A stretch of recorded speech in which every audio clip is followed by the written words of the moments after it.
യുഎസിൽ സുവിശേഷ പ്രഘോഷകന്റെ ഭാര്യയെ വീട്ടിൽ കയറി ക്രൂരമായി മർദ്ദിച്ചതായി റിപ്പോർട്ട്. പ്രശസ്ത സുവിശേഷ പ്രഘോഷകനായ ബിൽ കർലിന്റെ ഭാര്യ ലൂസി പാറ്റ് കർലിനെയാണ് വീട്ടിൽ കയറി ആക്രമിച്ചത്. തലയ്ക്ക് ഗുരുതരമായി പരിക്കേറ്റ ലൂസിയെ ഒർലാൻഡോ റീജിയണൽ മെഡിക്കൽ സെന്ററിൽ പ്രവേശിപ്പിച്ചിരിക്കുകയാണ്.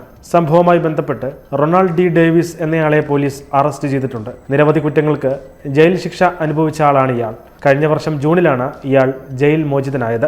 വധശ്രമം ഉൾപ്പെടെയുള്ള വകുപ്പുകൾ ഇയാൾക്കെതിരെ ചുമത്തിയിട്ടുണ്ട്. മുതിർന്ന വചനപ്രഘോഷകനായ ഡേവിഡ് ഹൃദയഭേദകം എന്നായിരുന്നു ഈ സംഭവത്തെക്കുറിച്ച് പ്രതികരിച്ചത്.